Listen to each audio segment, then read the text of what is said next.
A week or two ago, we asked for suggestions of subjects and personalities which we might discuss on this show.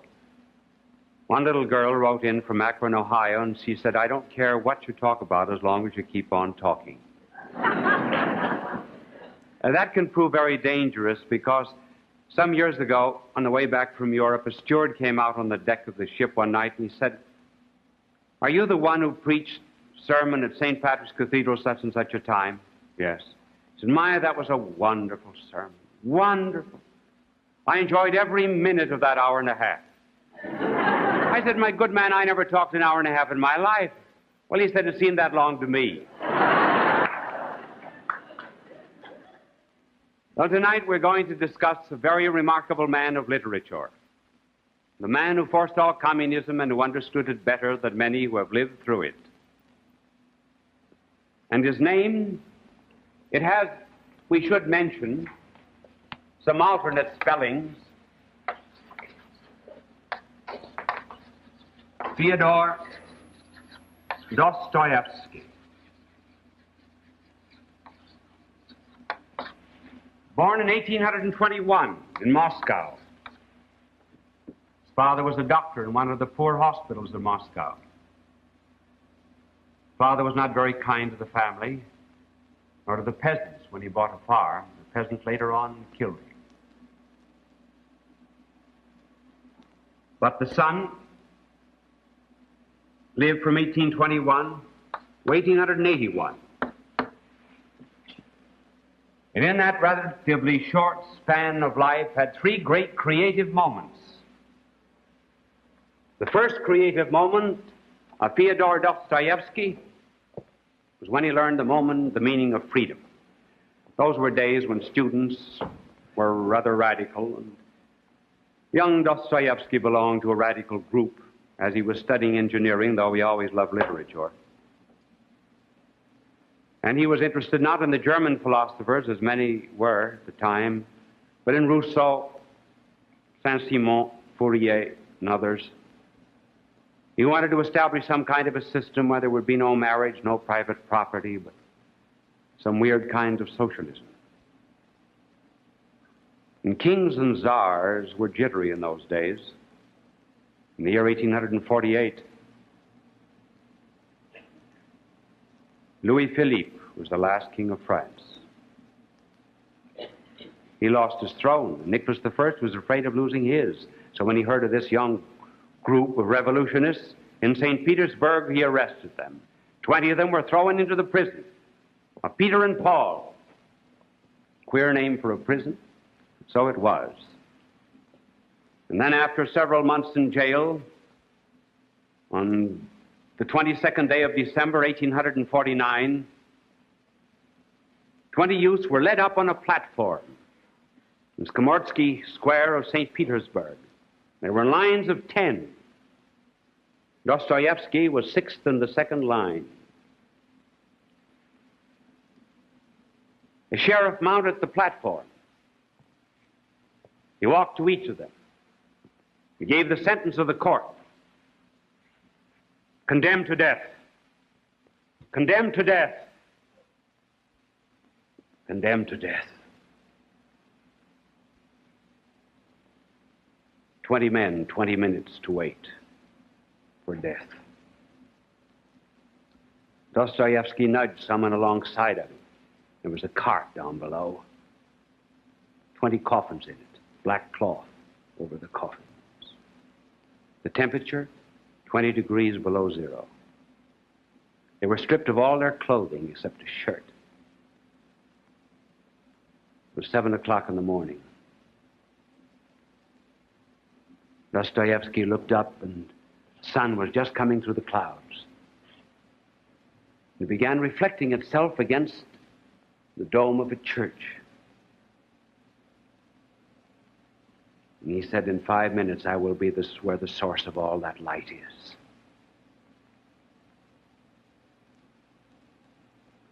And then 1 minute more, and he said, oh, if I could only live.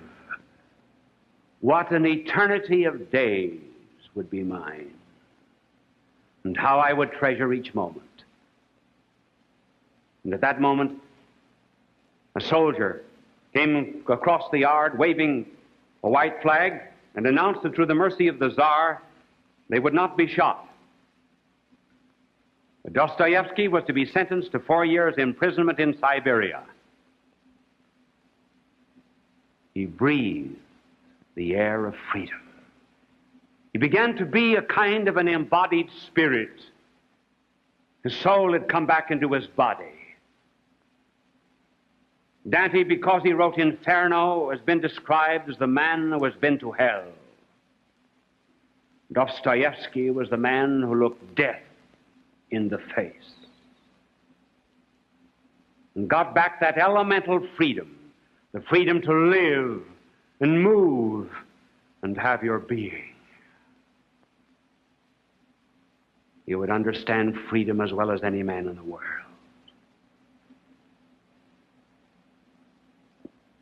That was his first creative moment. The second was when he learned the implications of that freedom.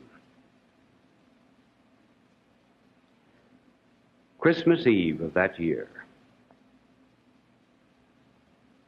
he was put into a sleigh, driven out of St. Petersburg on a 3 weeks journey to Siberia.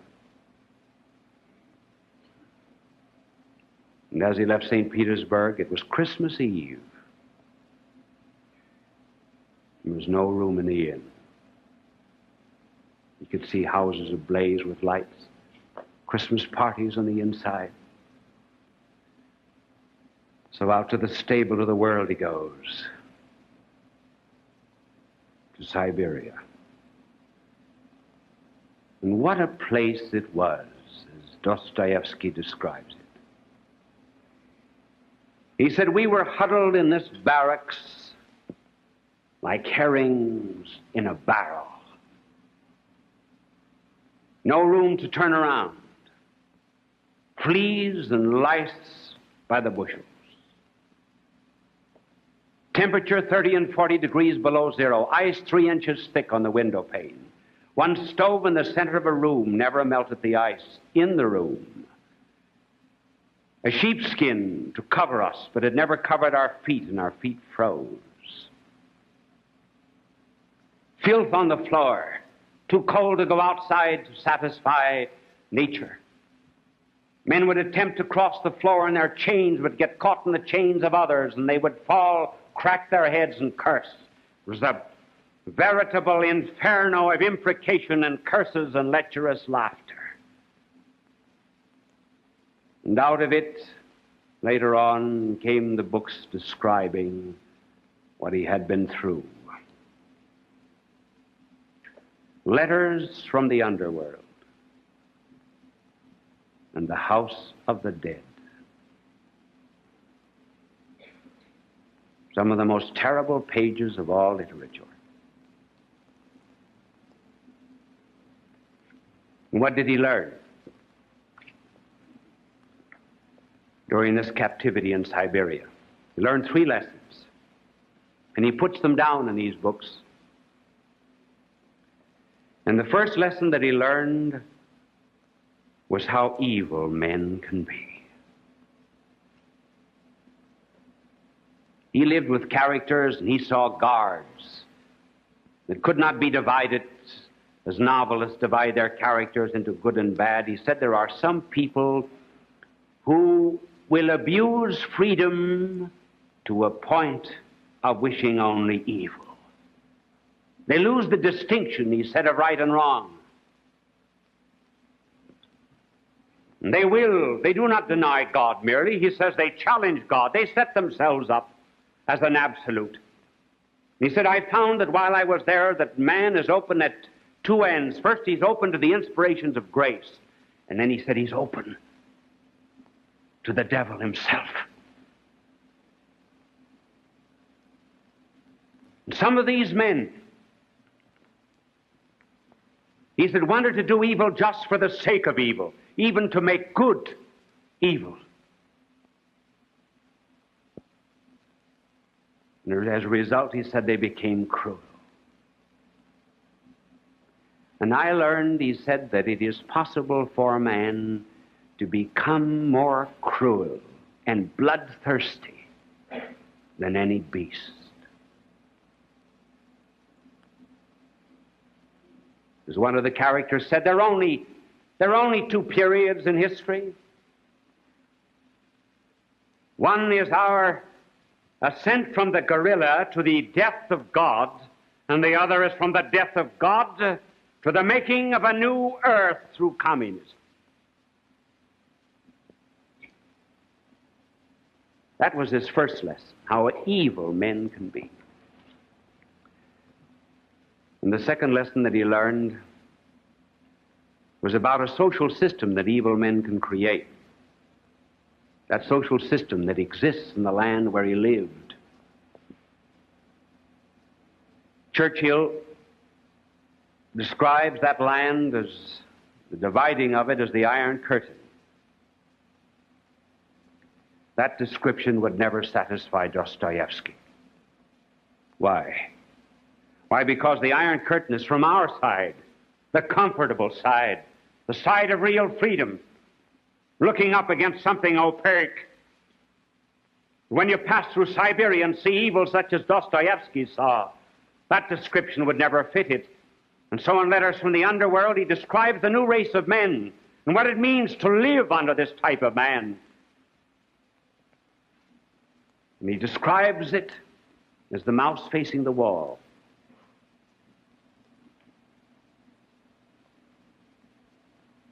He said a mouse will ultimately come to the last wall, and he will gnaw, but he cannot get through. A bull in the face of a wall will respect it. He will not charge it. It's something sacred.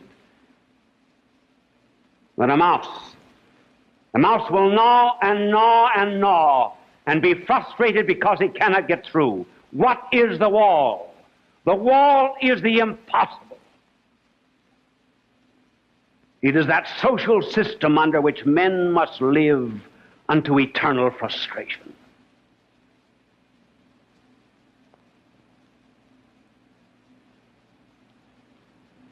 And the third lesson that he learned, he described it in these two books that I mentioned, was that the only alternative to this social system is Christ, in whom, as he rightly said, is God in the image of man. He said, I thank the Almighty that I have passed through Siberia, because I've learned now the essence of man. And I have also learned, he said, that it is only in Christ that I must repose. And later on, when Belinsky, the atheist, would try to win him over to his atheism, Dostoevsky said in his own queer way, he said, Belinsky, he said, I would rather be wrong with Christ than right with you. Prison spoiled some men and spoiled Oscar Wilde. He lost all of his creativity in prison. And he came out of prison. He wandered the streets of London under a diabolical pseudonym. He lost his power of writing because he'd been in prison, but not so Dostoevsky. He learned these great lessons. And Dostoevsky came out in order to come to the third moment of his life, the truly creative literary moment, in which he wrote some of the great pages of literature. For example, this is the man. Dostoevsky wrote in, first of all, the one that we will discuss first, Crime and Punishment, in 1866. The Possessed, 1872. We will not have time to discuss Brothers Karamazov, around 1879-80, before he died. In these works, he describes communism that is to come. And he describes it, well, first of all, in Crime and Punishment, where one of the characters is Raskolnikov, the individual communist. Raskolnikov does not believe in a distinction between right and wrong, good and bad. But he's interested in the masses. He's concerned about the poor. He wants to build up a social system. He's concerned with the proletariat.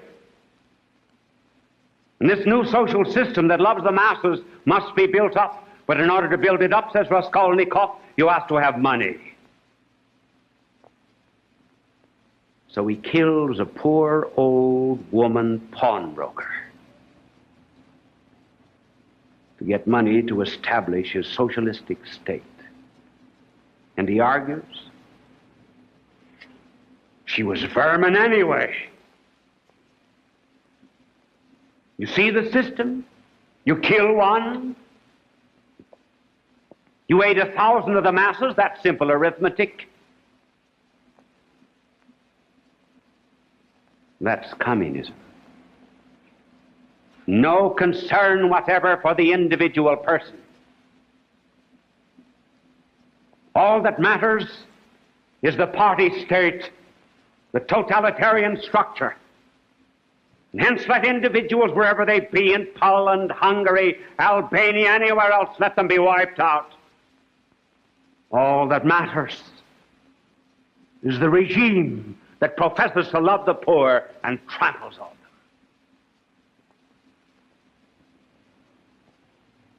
them. Dostoevsky's, then in his work, The Possessed, describes the state that has been set up by this philosophy. It's no longer concerned now with the individual communist. And Verhovinsky says the Russian Revolution will begin with an atheistic base. You see the characters of Dostoevsky, like Kirillov, Shigalov, Verhovinsky, father of other brothers Karamazov and others. Oh yes, they're in pages. Here they are in The Possessed. But these men, you cut a page, blood comes out, and they walk across the streets of Russia. They're living characters, they just have other names. Stalin, Lenin, Bulganov, Bulganin, Khrushchev. He wrote about them, he knew them all. He lived through them, he saw it coming. And so Verhovinsky said the foundation will be atheism, and then he talks to Stavrogin, and he tells Stavrogin just how he must develop this system, and Stavrogin prepares for it. And so he violates a girl, and then after he's violated her, he locks her in a room, and there's a little opening in the door. As he sips tea, he can look at her until she goes mad. And he enjoys his tea, and finally she goes mad, and she hangs herself, and Stavrogin said, now,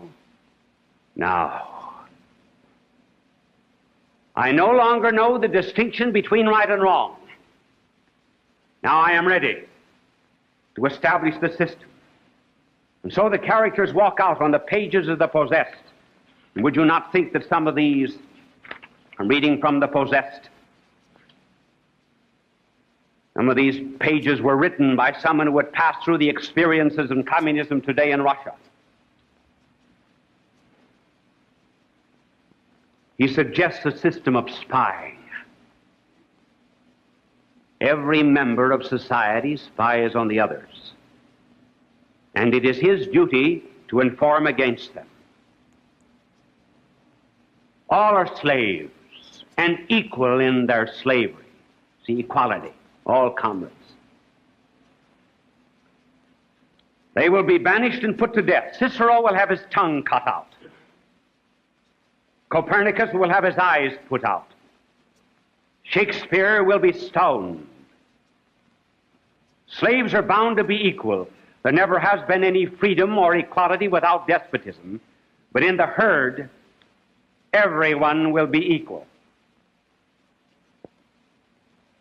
The moment you have family ties or love, you get the desire for property. We'll destroy that desire. We will make use of drunkenness, slander, spying. We'll make use of every incredible corruption. We'll stifle every genius in its infancy. We will reduce all to a common denominator, complete equality. Only the necessary is the necessary. That's the motto of the whole world from now on. The world needs a shock, and that's for us, the dictators, to look after. Absolute submission. Absolute loss of individuality. But once in 30 years, the dictator will let them have a shock, and they will suddenly begin eating one another up, just as a precaution against boredom. And then, Dostoevsky, knowing that this philosophy that has no respect for persons, that speaks of the love of the masses, will be a menace to the world, tells how it will win over. Does not mention America. But how true he was writing too soon for us, perhaps. But he told how all the intelligentsia, the riffraff, the false liberals, all of the people, without a fine distinction of right and wrong, will follow after these individuals. And do you know, says the leader, that we are tremendously powerful already? Our party not only consists of those who commit murder and arson, fire off pistols in the traditional fashion, or bite colonels. They're only a hindrance. I reckon them all up. A teacher who laughs with children at their God is on our side. The lawyer who defends an educated murderer because he's more cultured than his victims and could not help murdering them to get money, he's one of us. The schoolboys who murder a peasant for the sake of sensation, they are ours. The juries who acquit every criminal, they are ours. The prosecutor who trembles at a trial for fear he should not seem advanced enough is ours. And among officials and intelligentsia and literary men, we have lots and lots of them, but they do not know it. And so we'll have a little fresh blood now and then, and we'll set legends going, and every scurvy group will be of use to us. I'll pick out some of you fellows that you'll be keen for shooting. Well, there's going to be an upheaval. There's going to be such an upset as the world has never seen before. Russia will be overwhelmed with darkness